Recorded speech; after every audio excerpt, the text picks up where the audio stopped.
Hello and welcome back to another episode of the Comic Sleep podcast. Thank you for joining us for episode number 35. On today's episode, Angela and I are going to be discussing season 3 of the Umbrella Academy.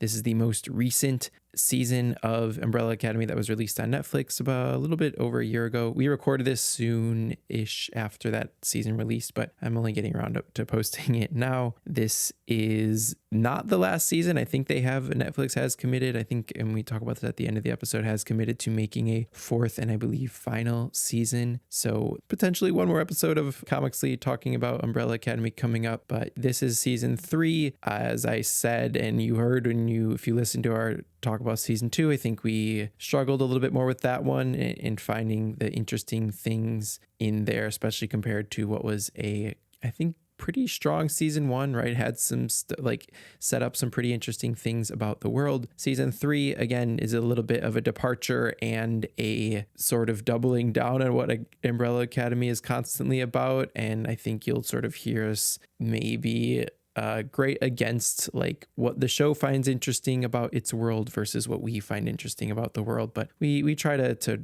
be positive and pick out the stuff that we like and talk a little bit about kind of where we would want the show to go or where we hope it goes in season 4. Again, as we said at the beginning of our episode about season 1, and I said in my intro for the episode about season 2, we refer to the character of Victor as Victor, respecting the identity and the transition of the actor Elliot Page, who plays that character. I believe at one point in this episode when we are discussing the previous seasons, we do bring up that character's previous names. We apologize for that. I couldn't edit around it. We are sorry for that and want to acknowledge that it came up and that is not who Elliot Page identifies as anymore and is not who the character is anymore. So wanted to state that up top. And then without too much more from me, hope you enjoy our discussion of season 3 of the Umbrella Academy, which is going to be up right after this short break.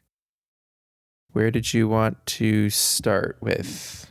I don't know, because I feel like whenever we do this, it ends up being like forever. You mean that these are long episodes? Yeah.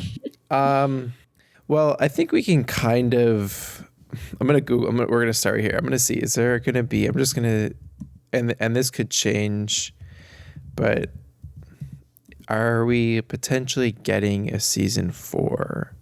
Okay, so this says hasn't been renewed yet. But very likely this showrunner has come out and said he has ideas about season 4. It seems like that would potentially be the last season. One of the actors, the actor who plays Diego, has sort of come out and talked about the ideas that have been pitched to him for season 4. So it seems like we're going to get another season. And I don't know, maybe we can start there. Like, do we want after the ending to season 3, which is, I don't know, I guess, how'd you feel about the ending, right? You can think about that as like that whole final episode in Hotel Oblivion. You can think about it as like the final scene where they lose their powers. What, like, after that ending, how did you feel about it? And does it leave you wanting more? I feel like that could have been a good ending if they had like been like, this is going to be ending. They could have wrapped it up a little bit nicer. Cause like it feels like that's a good place to end where they all lose their power and stuff. Yeah. But there is like still enough of like a hang, like just like untied, loose, whatever.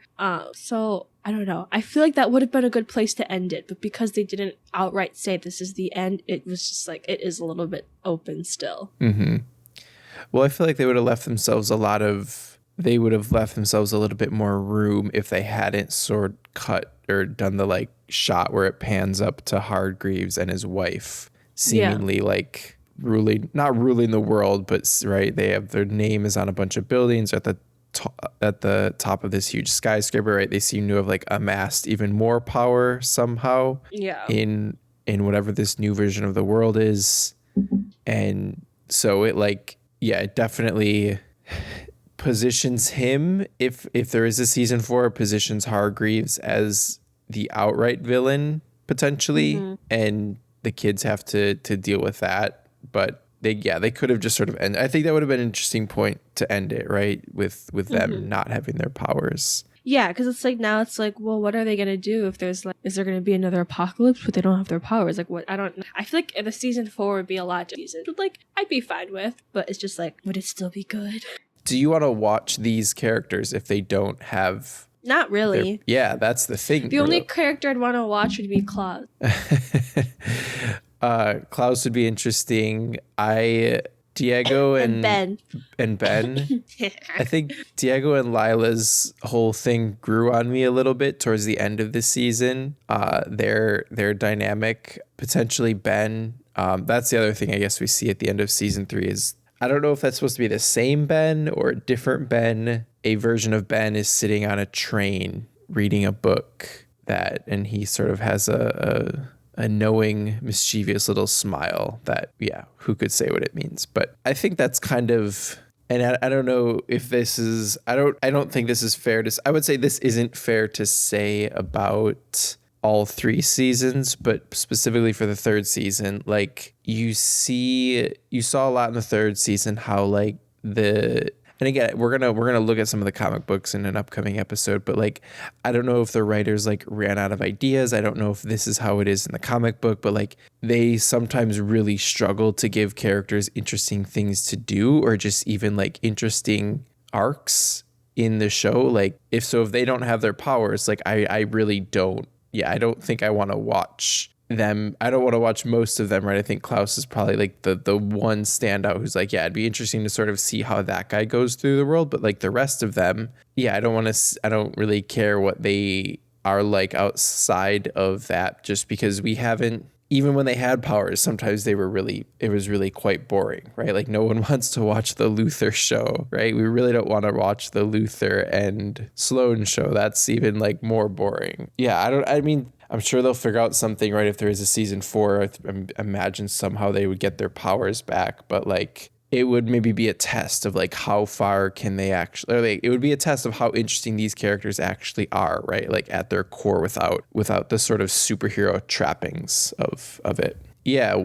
So sort of like taking a step back then and thinking about season 3 as a whole, what were like overall thoughts? Last time we did season 2, we kind of went character by character. We don't have to do that, but what were just some like overall thoughts you had while watching it? I feel like, I don't know. I wanted to know what would happen, but also I was like, I'm not sure this is going. Because like, I think, I watched this right when it came out, so it's been a while. Was there another apocalypse? There was like apocalypse, but they weren't trying as hard to stop it this time. Yeah, right. The world is sort of, there's that like, they call it the Kugelblitz, and it's in the basement, sort of slowly tearing the world apart until they're like in the hotel on like a little rock island that's like floating, and then eventually it gets pulled apart and they like escape into hotel oblivion.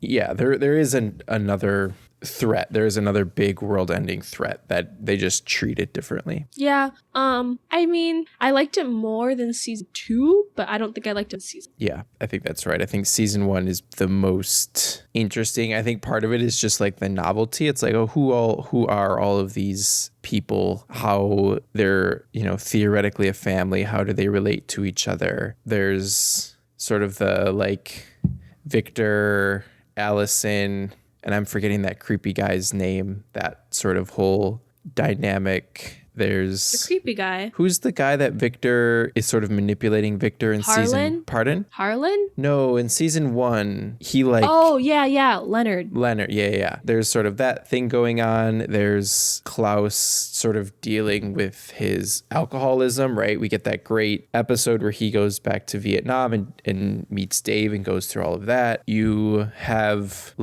Luther sort of, again, not super interesting, but still like dealing with the fallout of coming back from the moon and sort of realizing that his dad never loved him. You even have like Pogo, and they call her mom, I forget her name, but the robot, right? You even have like some of that dealing with like what's exactly going on with them. And so I think season 1 has like a lot of novel stuff. Again, something we talked about when we talked about season 2, right? Like this show could be weirder. Even season 1 like could have been weirder. You have this stuff in season 1 with Hazel and Cha-Cha, right? They're their own dynamic. And so I think there were like all of these different factors that like, even if the characters, right, even if the core Umbrella Academy, each of them wasn't the most interesting thing on their own, there was so much going on in that season that it like sort of pulled you through it, where season 2 you had like a couple good storylines. The first half of that season is pretty slow. It's like getting them together and sort of, again, it feels so similar, like 5 having to convince them that this thing is happening. And then here, again, we have another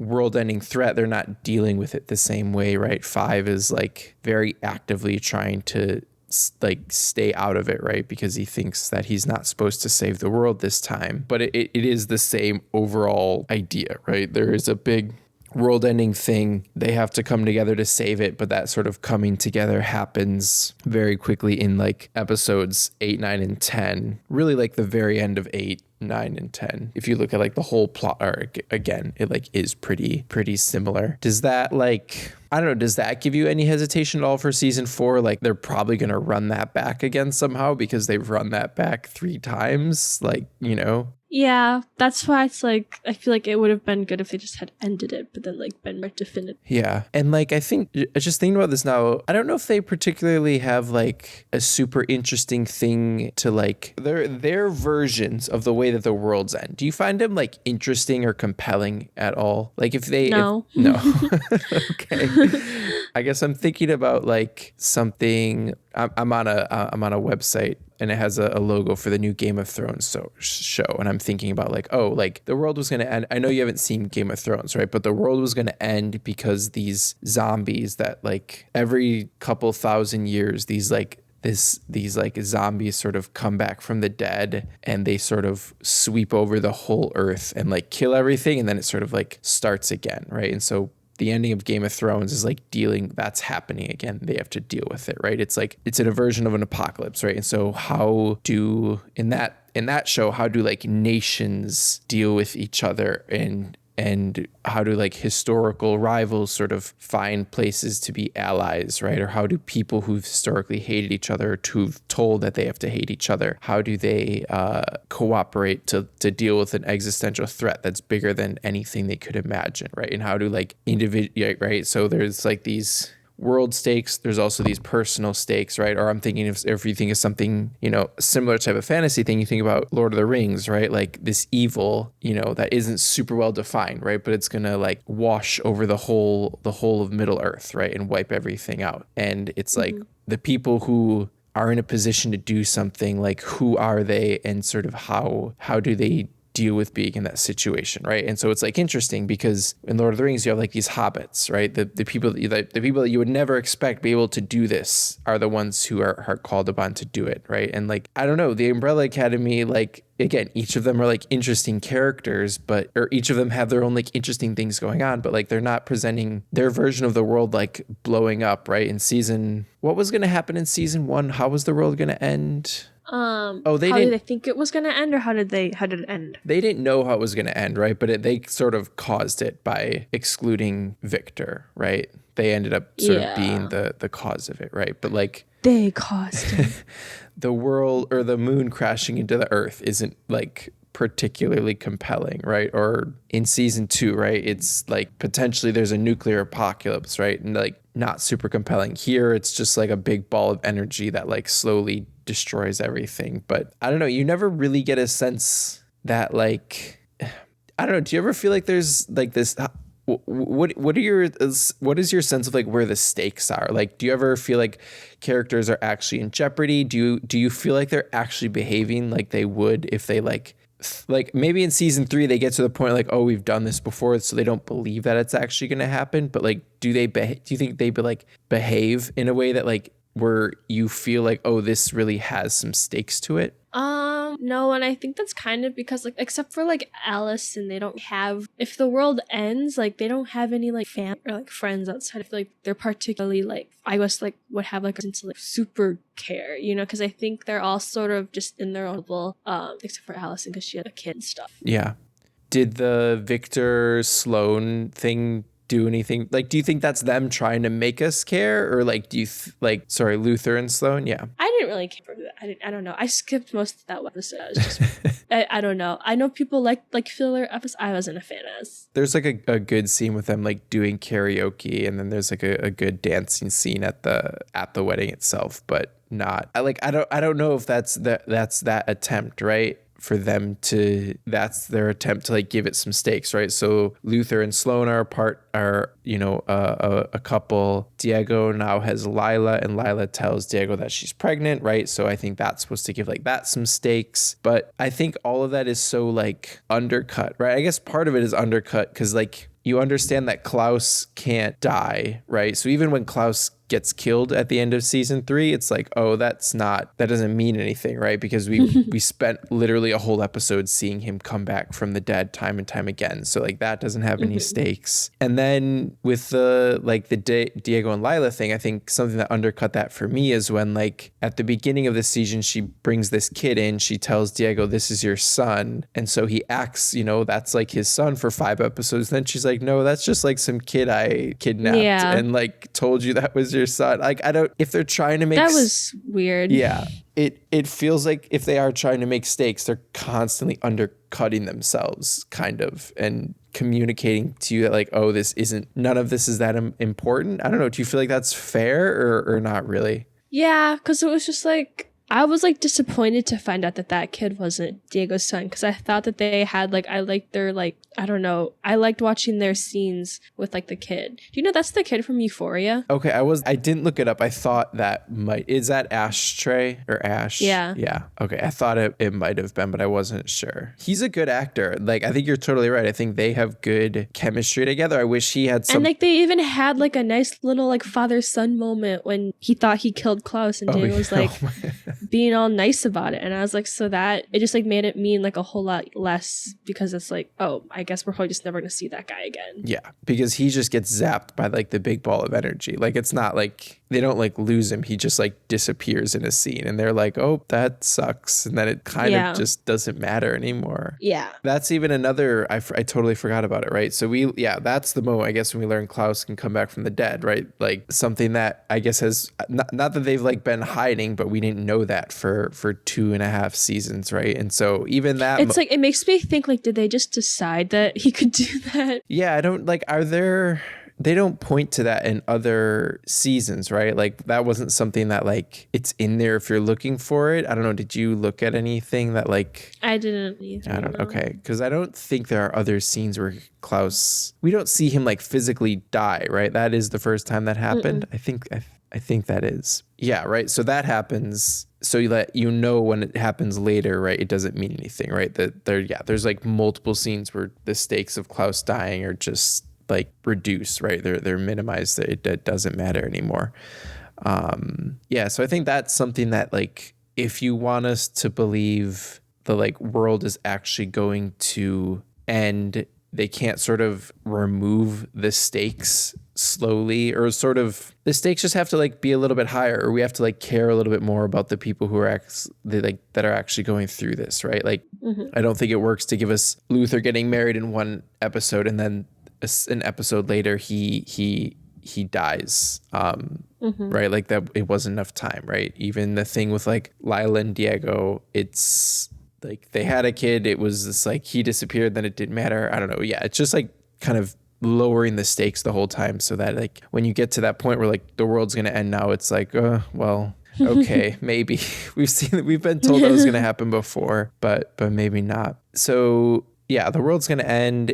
Maybe that version of the world ends for sure, but like what happens is they go into like this alternate dimension that Hargreaves says whoever created the universe like put it there as a way to like reset it, and he is sort of harvesting or like using each of the Umbrella Academy as sort of like batteries for like this world restarting process, and Allison is sort of forced to make a decision to like let him keep doing this. We don't really understand what he's doing. He's just hitting buttons on like an imaginary screen, but she kills him. We see that he was some sort of like bug alien person, which we saw that once before in season 2, right? He like took his skin off at one point, but it like, yeah, we saw there was like one scene that sort of references that in season 2, and then it comes back here. But Allison sort of, she kills him, and then she sort of hits the button to reset the world. And then, and then it like happens. But I don't know, do you have any thoughts about like how that played out? Like, would Allison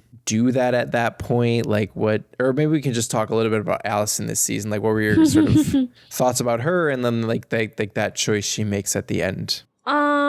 I definitely was like, dang, like Alice is like turning like, not like the bad guy, but like I guess because like we were talking when we watched the second thing that happened with Allison, and I was just waiting for you to watch it, and I'm just thinking about like this where like she was like yelling at Giraffe and all this stuff that she was saying, and like I feel like she's not wrong in a lot of what she was like angry about. How like I guess like the end of the world is like it was like Victor's like fault, and I guess I could kind of understand her frustrations of like everyone has to like make sure that Victor doesn't explode so he doesn't end the world, and then how like frustrated because like they have to worry about that. They don't really get a chance to like take care of themselves because they're always sort of worried about not setting off Victor, and so it's like I get that, but then she was like started saying like mean stuff too. Oh no. I get what you're saying.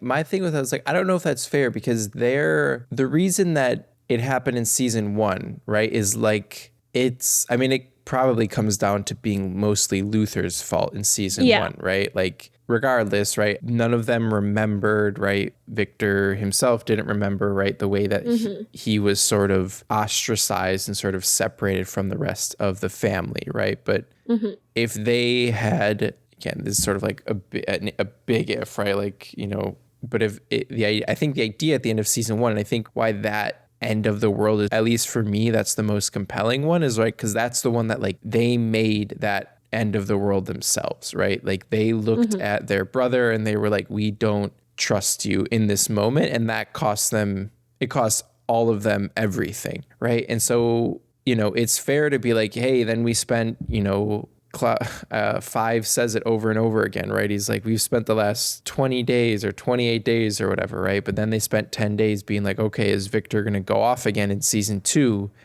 But, and I don't know if we talked about this during that episode, but it's like, did they learn their lesson? Does it seem like they actually dealt with, I don't know, do any of them feel, I don't know if Luther ever says anything to this effect, right? But it never seems like any of them at all feel responsible for like, hey, the first time this happened, that was kind of our fault. Yeah, they don't really. I think they just Victor is like a problem or like something that they have to keep an eye out for, even if they're not seen like. Yeah, I don't think we ever get that scene in season 2, right? I don't think anyone ever actually has a conversation about like this could have went a different way if we made some different decisions. I feel like because maybe when Luther first time in season 2, I don't think he comes out right and it's like, hey, sorry for locking you. Yeah. And so like I get Allison being like, I lost more than the rest of them, and like, you know, she did lose a lot. These aren't like the like who has suffered more, right? It's not really a competition, but they've all lost people, right? Diego lost that person, that like detective woman in season 1. Victor lost Sissy in season 2. Then he lost Harlan in season 3. You know, Luther like lost his father over and over and over again. You know, Klaus lost Dave. And they do try to do the thing with Allison and Diego where they're like, it's different for us, right? Because Diego's Hispanic and Allison's Black, and right, so we experience this differently than they do, right? This means something different to us, and they have a moment where they talk about that, but they don't like, I don't know, like did that hit for you when Diego and Allison were like sitting in the car and having that discussion? And when was that? So I think it's episode like 3 or 4 where Diego sort of sees Allison as kind of, yeah, and then he takes her to like go fight and stuff. She takes her to it's a bar that has a Confederate flag on it. So it's like supposed to be sort of like a white supremacist bar. And they're like, do you want to go in there and deal with this that way? Or do you want to just like go home and be done with it? And she's like, no, let's go in there and crack some skulls. And they do. But before that, they have a talk about like how this all feels different for them, right? Even though like it's never really, at least not in the way that like Allison's race was a part of her plot arc in season 2, right? Diego being Hispanic is never really something that comes up in any significant way. So that, I don't know, that conversation felt like a little bit like yes, you're right, but this has literally kind of not been a thing for one of you up until this very moment. But yeah, like, I don't know. Do you get what I'm saying about like Allison's thing not being like, do you believe her when she's like, I've lost more, or I've felt like all of this, everything that's happened to us over the past 2.5 seasons, like I felt this more deeply than like any of you, right? Do you like, have we seen evidence for that like on the show? I feel like yes, because like in the first season, how like upset she was when like the she could buy her daughter, and then she also had to leave Ray. But that's just because like that's what the show gave us. You know, they gave us not as much with like I feel like we got in season 2 we got more of her and Ray than we did of Victor and Sissy. So like it feels like we did, even if it didn't like work out that way. I think it definitely feels that way.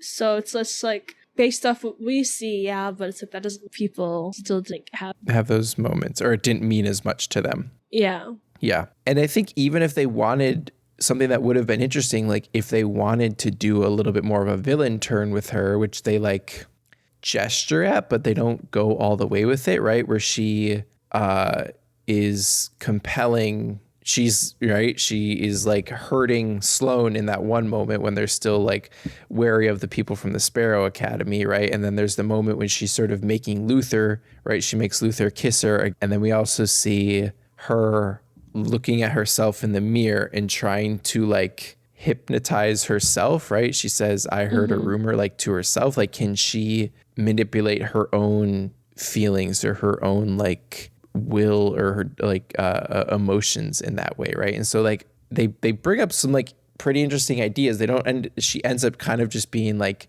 sad and mopey in the corner and like drinking for a lot of this season. There's like some interesting ideas there, but it is like so much of her sitting around just being like, I'm sad, I lost everything. And it's like I don't know, I couldn't get on board with it, especially because her stuff last season was so good, and then I feel like they kind of just like, I don't want to say ruined her character, but it's just like they could have done it in a way where she ended up coming out more likable of it. Yeah. Because at the end of it, I was just like, I don't even care about Alan. Like, it was like annoying that like she got her everything back and no one else did. And everyone else was like, didn't have anything, have their powers at the end. Yeah. If they wanted to like do a villain arc with her, like that would have been interesting, but they don't. They just sort of, she has a few scenes where she's like being hurtful. She's manipulating people, but it's like, it's one episode and that's it. Yeah. And I think something I said to you the other day, and like, tell me how you think about this, is like, it seems like they can't, I don't feel like in any of the 3 seasons we've had like everyone has something interesting to going on. It doesn't seem like they've managed to hit that point. Season 1, 5 stuff with like the commission is like pretty interesting. And then we also have Klaus's arc in season 1 with his alcoholism and his going to Vietnam, his time traveling. Season 2, Victor and Allison have really strong, interesting arcs. And then season 3, I don't know, whose sort of arc were you most interested to watch this season? I mean, I'm always a Klaus fan. Yeah. No, even if he's just not doing that much. Even if he's just getting run over by a truck a bunch of times. I liked his stuff. And I thought they actually kind of paid it off very well, where like he goes into the afterlife, he speaks with his mom, right? She sort of says out loud, right, the thing that I don't think anyone has really said that to him, right? It's like, you're looking for something, right? You're looking for self-determination or sort of worth in people outside of you, and you have to find that in yourself, right? The thing that you want, I can't give to you, right? And then he goes back and he's like, well, he doesn't really listen to her, right? He's like, I'm gonna go have a good relationship with my dad and sort of be fulfilled that way. And then we see that the way that his dad ends up manipulating him up until the very end. So I sort of like the way they sort of paid that off, right? Where Klaus is trying really hard, but it just, their dad is who he is, and he's never, and that's never going to be the person that they like each of them want or need him to be. So yeah, I like Klaus's little thing this season. I thought Diego and Lila's thing, I think was okay, with Diego with his son early in the season, and then him sort of figuring out his relationship with Lila later in the season was interesting. But yeah, right, I think Allison's arc not that great. I don't think 5 was particularly. He has some like the scene when they go to the commission and it's all like destroyed and everything. That's kind of interesting, but he's kind of just in the back being like, oh, I'm not going to do this time. There's something going on, but I'm not going to do anything about it. And then, yeah, I wasn't really into like the whole Luther Sloan thing. So it just, yeah, we haven't gotten a season yet where like everyone's doing something that's like interesting and sort of fulfilling. And I don't know if that's like because of the ensemble cast and it's just tough to manage all those people. I don't know if that's because of the comic books, right? And like some of these arcs, these character arcs just aren't that interesting, but we haven't gotten there yet. One thing we did get in this season though was the Sparrow Academy, which they all die off pretty quickly, which I thought they would be more important. Yeah, I don't know. I was hoping for that because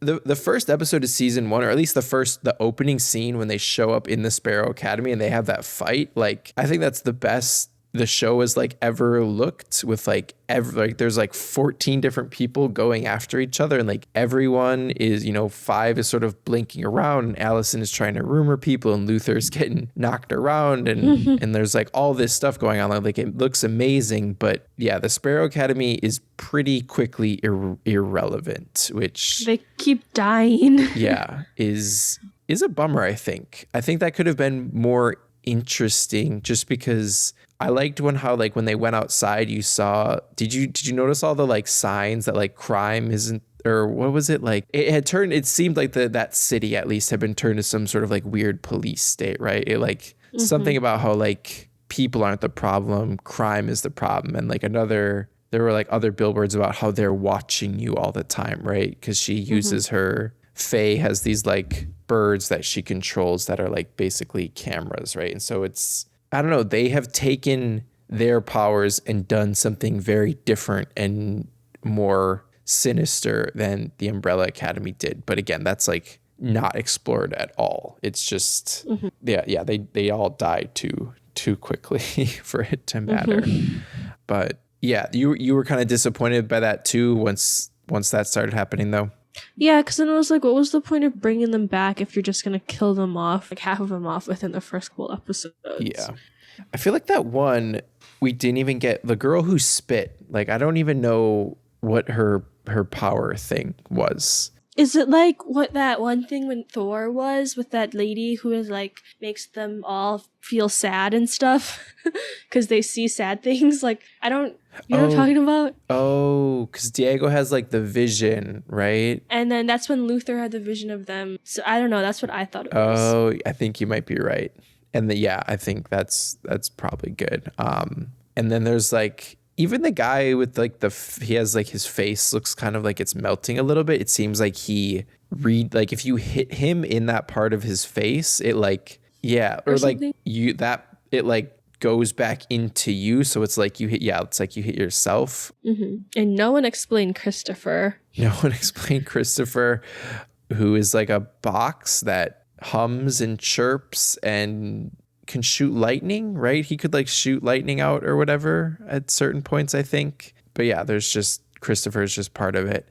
And then even with when the Kugelblitz does start happening, right? So right, they leave like the Sparrow Academy behind pretty quickly. They never mention why their robot mom was like thought that the Kugelblitz was like God and was writing down all these symbols. Yeah, that was weird. That's never a thing that's talked about. Also, like, why was the mom a thing? Because Umbrella Academy, the dad made the mom, little Victor was nanny, and that's why that's why Grace existed. So, like, what was the having Grace exist in this case? You're absolutely right. I have just for like continuity. I guess. I have no idea. Or like, why didn't she look different? Or why wasn't it like something else then? Yeah, I have no idea. Unless it was just because he made that Grace lady after like a real person. I don't know. So he's just like, I miss this person. Let me make a robot. But then he's keeping Grace.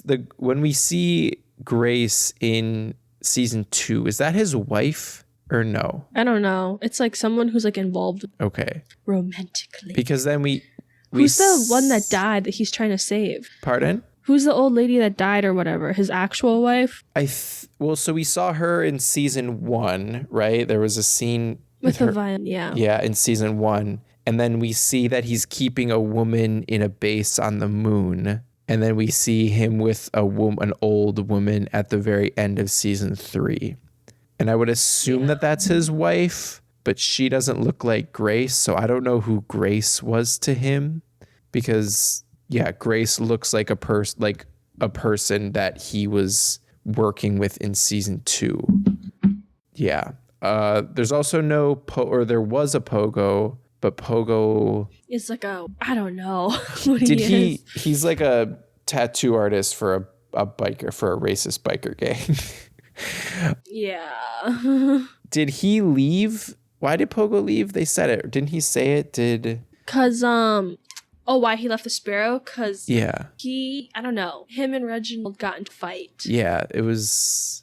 Oh, I think because he wanted to send them. He was preparing them for a mission, and Pogo was like, "You're not sending them on that mission." Mm-hmm. I don't know if it was the Hotel Oblivion mission, but yeah, he was preparing them for a mission. Pogo said, "You're not sending them on that mission." He left, and when he left, he gave the Sparrow Academy these pills to sort of keep Hargreaves sedate, right? They sort of make him lazy and dumb. And so when Klaus comes along, again, this was also kind of be interesting, right? Klaus trying to get close to his father ends up kind of ruining everything. They don't really go that direction with it, but they gesture at it in a certain sense, right? But Klaus comes along and like gets him off the pills and everything, which is why he sort of is back to his full strength by the end of the season.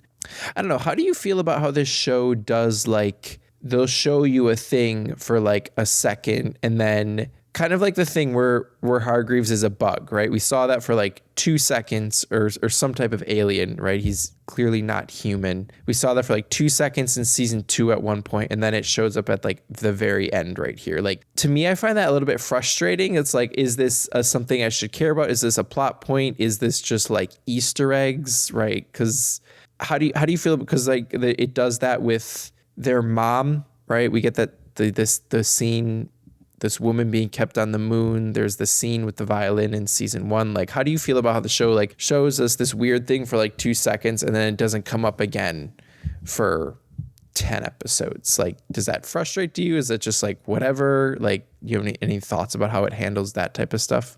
Repeat that.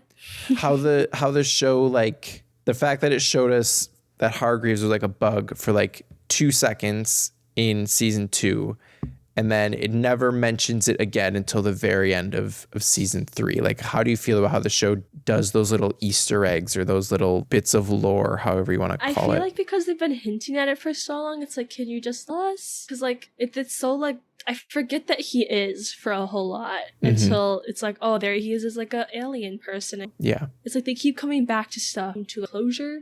I mean, for me, it kind of feels like, I mean, this is kind of a show where like it seems like kind of anything can happen. It usually doesn't, but like it could. And so it kind of is like, well, what should I sort of be paying attention to here, right? And, you know, maybe they do that because like they really want the focus to be on the characters, but like, I don't know, it would have kind of been interesting if that was like a plot thread that was like running through it. And right. And so we have this understanding of how the audience, we understand Hargreaves this one way, the characters, they understand him this other way. And sort of how do those two things collide when they kind of figure out exactly what he is? Like, I don't know, for me, that's like more interesting than suddenly like, oh, dad's an alien. And like, how do I have to feel about that now? I don't know. I find that kind of stuff like frustrating. It feels very much like you're watching a show and you like, I don't want to have to figure this show out. You know what I mean? Do you have to like, I don't know if you like watch, even like Only Murders in the Building, right? Like it's a murder mystery, but I'm not trying to figure that show out, right? That's not like interesting. I don't really care what happens at the end. I don't care who killed, who was the guy in the first season. I forget who the guy in the first season that died that they're trying to figure out, right? But like, or who killed Bunny? Like, not super interesting, right? It's more interesting to see like, oh, what are Selena Gomez and Steve Martin and Martin Short like getting up to this weekend, right? And so I like when that happens in Umbrella Academy, it feels like, oh, am I supposed to be like figuring this show out? Like, there's other stuff going on here that I have to figure out, and it's like that's not how I want to watch TV, or that's not what I want to have to do with the TV that I watch. So I don't know. I find that stuff a little bit frustrating. Yeah. Anything else for season 3, Ange? No. Something that we still don't get. So I'm just looking over a thing that like, what are some remaining questions? Something we still don't really know is how Ben actually died, right? They refer to it in this season as the Jennifer incident, but no one ever really has described what happened. We saw his funeral in season 2, but we don't know what happened. I don't know. Do you have any stuff that like you want to know, like what is actually going on here? Is this just like you'll be happy to watch season 4 if it comes out, but like you're not going to think about it until then? I'm not going to think about it until then.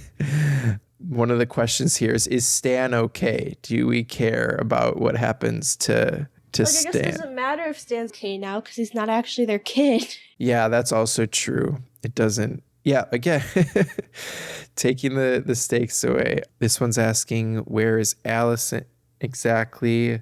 Because at the end of season 3, she has both her daughter and she has Ray back. And he's not like a very old person. He like looks like his, 30 or 40-year-old self. So something's weird is going on with this timeline. But yeah, I don't know. I guess that's kind of, I don't know. Do you have like so where would you sort of season 1 best? I already said. You said season 1 best. This is better than season 2. Season. Okay. All right. Yeah. I think I'm there with you with that one. Yeah. Any last things, or then we'll wrap it up and go to the next part of the show? Are you? Well, so if they make a season 4, are we gonna be watching it? Yeah, I think we'll definitely watch it. Like, are we gonna be talking about it? What? Pardon? Are we gonna be talking about it? Potentially, if it's good. I think I'm a little bit worried about like, can this show? I mean, the thing that I worry about happens at season 4 is like Hargreaves is somehow he's like some super powerful, I don't know, president of the universe or whatever, and he's like gonna destroy everything, right? It's gonna come back to the same thing where in some way the world is ending or the world is in danger and they have to like stop it again, right? And like I mean, saying that out loud, I don't find that particularly interesting. And then them without their powers, I'm like skeptical the show can find ways to make whatever those, again, that would not be the whole season. They'd have to get their powers back somehow. But like, I'm skeptical the show can like find a way to make me really care about watching that. Mm-hmm. Do you want season 4? Like, do you actually want it? Or is like, if it was done, do you think, even though we got these like teases for what could be happen, like, would you say like it should just actually be done here? I feel like it'd be okay. They seemed like, I don't know, maybe they could be happy, right? They don't have the powers and have to like worry about. But it's like, how are they gonna like live? They don't have any money. They don't have money. I don't know. Yeah. I'm like, how's 5 gonna live? He's like a child. They said that a few times. Does he not? I guess it's only been like 20 days or whatever, but like, is he not gonna grow older? But we haven't seen him over like years, so maybe he'll just have to like start growing all over again, I guess is the point there. But yeah. All right. That is Umbrella Academy season 3. Maybe there'll be a season 4. Maybe we'll talk about it, but not for, I think it was about 2 years between season 2 and season 3. So it'll be a while if it does come. But we're going to take a short break and come back with our one shots right after this.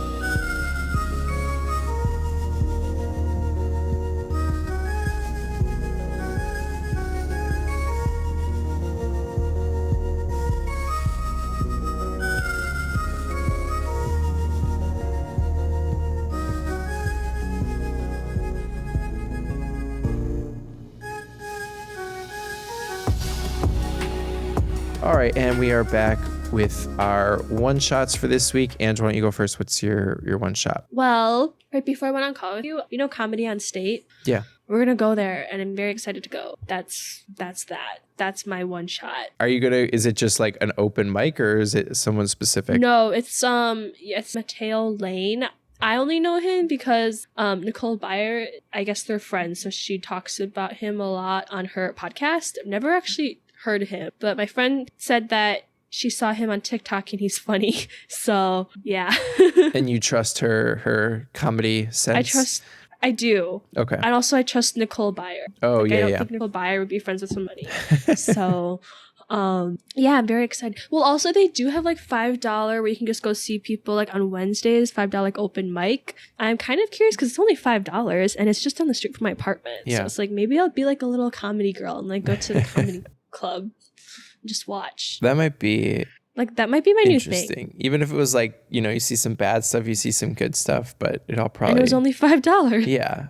Yeah, absolutely. Nice. When is that? It's not till September 16th. It's at 10 p.m. Ooh, late show. Maybe we'll have a good opener. When we went and saw... we didn't go to Comedy on State, right? We went to the Orpheum. Yeah, when we went and saw Hassan Minaj. What was his name? Pardon? What was that opener's name? I'm trying to... Because there were two of them, right? There was the girl who wasn't super funny. And there was the guy who was really funny. And I don't remember the guy's name, but he was hilarious. Yeah. Was it like Michael or something? I know it was like one of those like very generic names.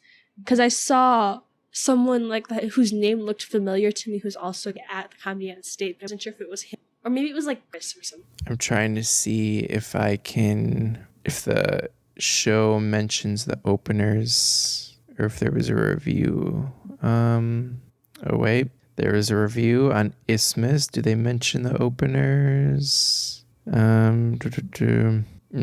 do not mention who the openers are. I feel like they should. Yeah, they should. I don't know, but that one opener guy was hilarious. That guy was, yeah. So maybe we'll get a good opener too, which would be nice. Awesome. My one shot this week is the movie Prey, which is a P-R-A-Y or P-R-E-Y? P-R-E-Y, like Predator and Prey, because it's a sequel to the movie Predator, but it is set in the American West in 1791, and it follows a Comanche brother and sister he's this like the tribe's best hunter, and as his sister, she feels like a little bit overshadowed, right? Because she wants to go out with him.